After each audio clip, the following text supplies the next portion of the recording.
President Obama officially took action tonight, issuing an executive order to protect nearly 5 million undocumented immigrants from being deported. It's been a point of contention between political parties, with the president's opponents saying his actions are not legally sound. The 19th Danica Lewis brings us some expert perspective and some reaction tonight. Danica. That's right. We found out earlier this week that there are an estimated 85,000 people living in Wisconsin who immigrated here illegally. President Obama said tonight Americans are tired of gridlock, while Republicans in Wisconsin and elsewhere argue he only strengthened it.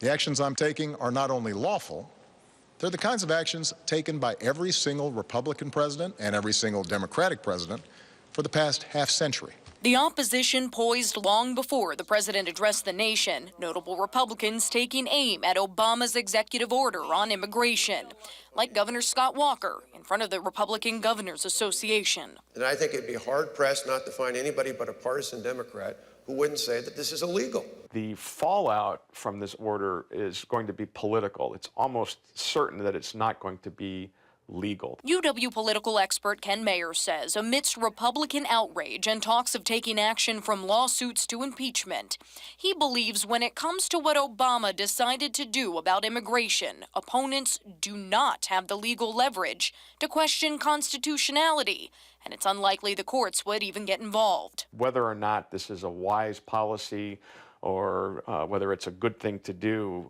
is separate from the question of whether the president has the constitutional and legal authority to do it. And the answer to that question is almost certainly yes. While many Republicans say the president is tearing the parties apart, Obama asked that his actions bring them together. I want to work with both parties to pass a more permanent legislative solution.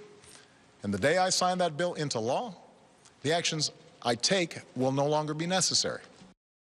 More reaction to the executive order coming in tonight. Representative Paul Ryan issuing a statement in part saying Obama has poisoned the well on what should be a bipartisan effort and brought congressional relations to a new low. Senator Ron Johnson wrote in part, picking a fight with the next Congress is not the way to start a new relationship. And in Representative Mark Pocan's statement, he said the president is using his authority to make much needed progress. And certainly those aren't the only opinions we heard tonight. And no surprise, all split down partisan lines. You got it. All right, Danica, thank you. Sure.